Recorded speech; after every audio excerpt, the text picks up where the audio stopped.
Dahil nga naubusan tayo ng hamon na bilog, pagtsaga na natin itong hamon na pear shape. Although mas masarap yung hamon na bilog, pwede na din to kahit papaano. Napakasimple lang ng recipe gagawin ko dito. Tara, simulan na natin ating pagluluto.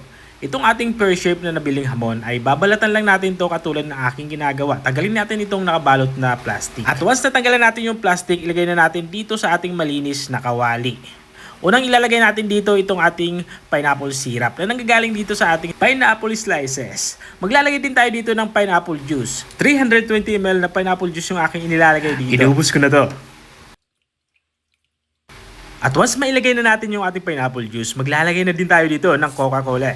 Isang mismo size na Coca-Cola yung aking inilalagay dito. Maglalagay din tayo dito ng asukal. Ang asukal naman ay nakadepende sa inyo. 2 kutsarang asukal yung inilagay ko dito. Pero kung sobrang tamis na kahit 1 kutsara lang ay pwede na. Haluin lang natin to para mabilis itong matunaw. At once mahalo na natin itong maigi, at this point ay tatakpan na natin to. Papakulin natin to kahit mga 5 minuto. Dahil luto naman na halos itong ating ham, kaya hindi na natin kailangan lutuin ito ng matagal. At kung andyan ka pa rin at nanonood hanggang dito sa parte ng aking video, ibig sabihin na interesado ka sa aking niluluto. Baka pwede mo naman i-comment kung taga saan ka para alam ko kung hanggang saan umabot ang aking video. Balik tayo dito sa ating niluluto. At this point ay binaliktad ko lang to para kayong kabilang side naman yung maluto. At isa-isa ko na din inilalagay itong ating panghahalong pineapple.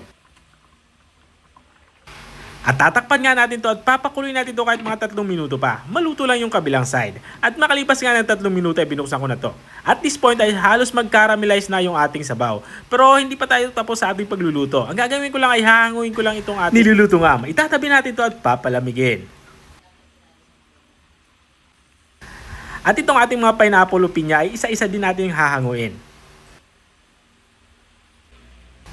At once natanggalan natin yung pineapple o pinya, ang gagawin naman natin dito sa natirang sabaw ay hahayaan lang ito mag-evaporate hanggang sa mag-caramelize to.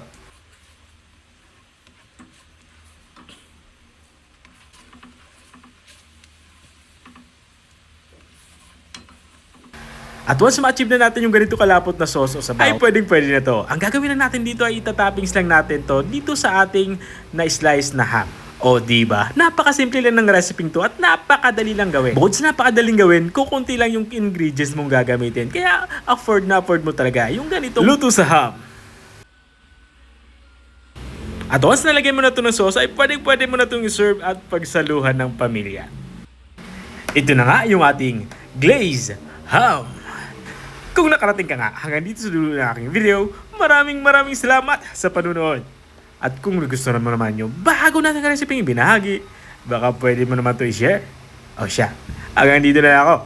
Kita ulit sa mga susunod kong mga videos. Paalam! Bye-bye!